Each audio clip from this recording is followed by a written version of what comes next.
Ici Londres. Ici Londres avec vous Alexander Seal. Bonjour mon cher Alexander. Bonjour Martin. Alexander, on va revenir évidemment sur cette terrible information qui s'est donc passée à Londres, où vous vous trouvez. Un jeune homme poignardé dans la rue. C'est, il faut bien le souligner, nous ne sommes que le 5 avril, à l'heure où nous enregistrons cette émission, le 50e meurtre de l'année. Mercredi soir, peu avant 20h, une patrouille de police a retrouvé un jeune homme à Hackney, dans le nord de Londres, qui a été grièvement blessé. Une demi-heure plus tard, la victime, d'une vingtaine d'années, a décédé des suites de ses blessures. Il s'agit alors du 50e dans les rues de Londres depuis le début de l'année 2018. Je vais vous donner les statistiques tout à l'heure. À moins de 3 km de là, un homme de 53 ans est décédé chez un bookmaker après avoir été agressé. Les décès font suite à 2 tirs mortels lundi et à l'assassinat mortel d'un cambrioleur présumé mercredi.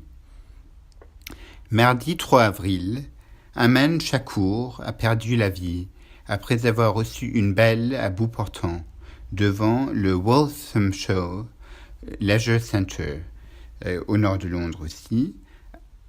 À 16 ans, il est la victime le plus jeune à ce jour. Une demi-heure plus tôt, une voiture a tiré sur Tanisha Melbourne à Tottenham, aussi dans le nord de Londres, laissant la jeune femme de 17 ans sans vie. Dans les 2 cas, la police suit la piste de la violence entre des gangs. Après les coups de couteau à Hackney, 2 garçons, tous les 2 âgés de 17 ans, ont été arrêtés mercredi soir. Ils sont soupçonnés de meurtre.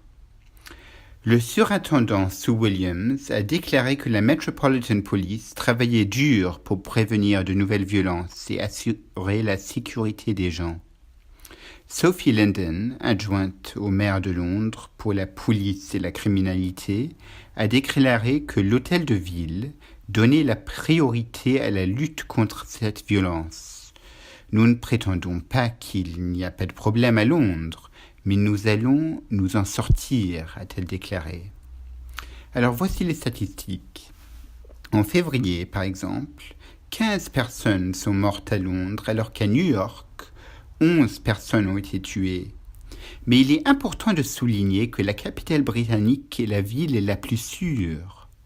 À Londres, 130 personnes ont été tuées et à New York, le chiffre est de 239 personnes l'année dernière. Des politiciens de l'opposition ont tous dit que les réductions drastiques du nombre des policiers sur le coup et la fermeture des ressources des centres communautaires, par exemple, des centres de jeunesse, par exemple, ont contribué à l'augmentation des crimes violents. Merci beaucoup Alexander. Oui, il faut le rappeler, un 50e meurtre de l'année. Merci Alexander et vous revenez la semaine prochaine, bien évidemment. À la semaine prochaine. À la semaine prochaine.